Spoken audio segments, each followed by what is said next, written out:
Well, climate change doesn't make me panic, but talking about climate change in such august company certainly does. I thought I'd start to calm myself down a little bit by reading a poem called Recent Summers, which I wrote for my 2003 collection of poetry. And of course, it's no longer quite so applicable, certainly not this year, as recent summers haven't been quite so hot, oddly enough. Recent summers. This imminence, an English distillation of lowering hedges, a hammer weight of heat on the accomplishing ferns, everything tending to cataclysm, fiddling while even dawn burns. We wait. Things might get worse, the hearse ticking by the cemetery gate, the silence of the birds we don't look up to, now we're up to things, the calm freight of clouds, too late to count. Is it too late?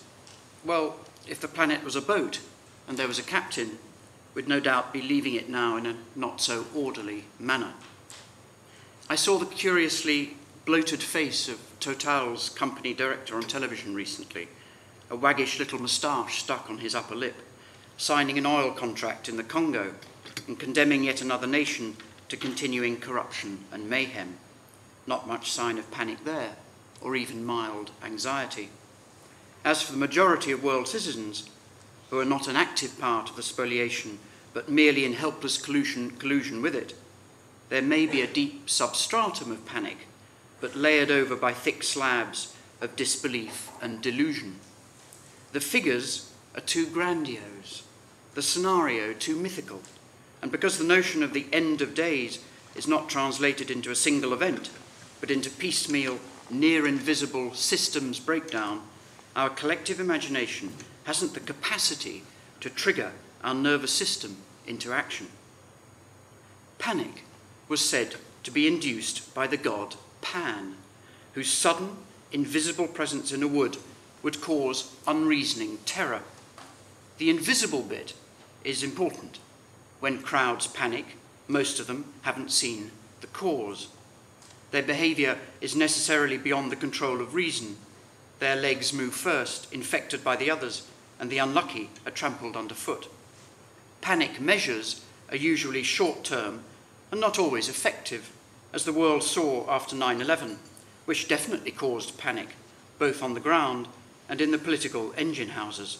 Or perhaps, according to a more cynical view, the idea of panic was coldly manipulated in the furthering of certain dark aims. Since then, it needs to be said, it is certain that what cultural commentators call the discourses of fear have become all-pervasive.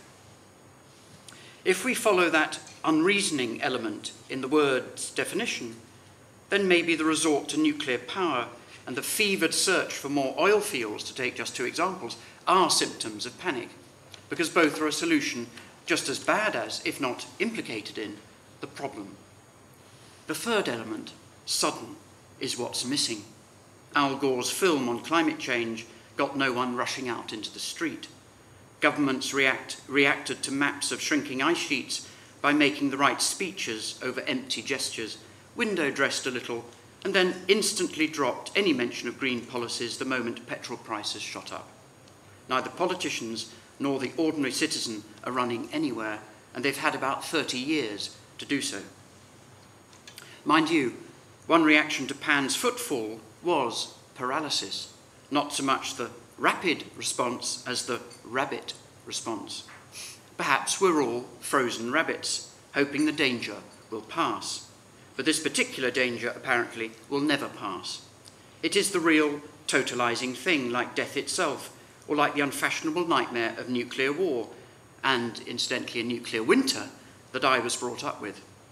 But I don't see this kind of paralyzing panic in my fellow citizens, unless it comes to them as it comes to me in the secret middle of the night, or under a mask of daily ordinariness. I thought I'd just read two very short extracts from my new novel, which came out this month, called The Standing Pool, which kind of deals with the discourses of fear very directly. page 8. I always lose my bookmark, of course, in these things. There we are.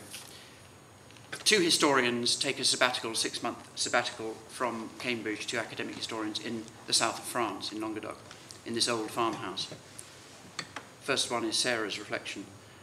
She woke up almost every night these days and worried about the future.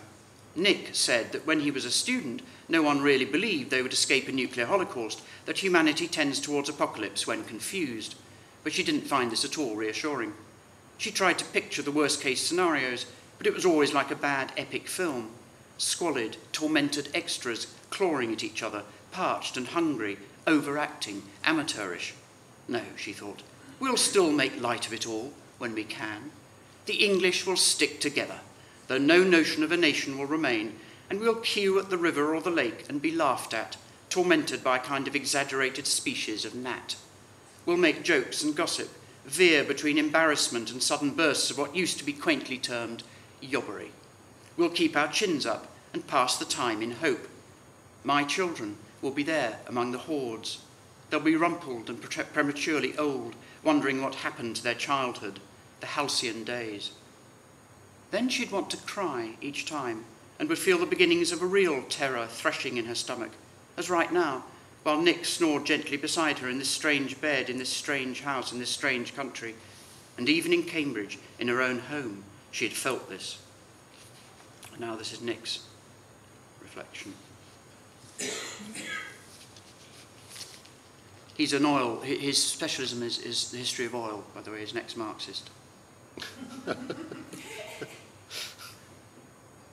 Oil was his heffalump trap, and he was falling into it again, the mammoth in the black tar bog. Nick dug his palms into his eyes and rubbed, an old habit with him since student days, the years spent writing essays in the early hours because his days were full of fun. The fun never to be admitted to, though, in the thaumaturgical theatrics of the hard left. He saw it all differently now. A man crouched over a brass engine in a Glasgow yard, shrouded in steam. Threads, threads, spinning all the way to the future, the skeletal longshoremen, the toothless hags, the scrabbling in the dust amidst clouds of thistledown, the hoarded precious sheets of paper, the terror they'll have of the sea. This was not yet history. It was only on the very marge of history, merely approaching through the fog.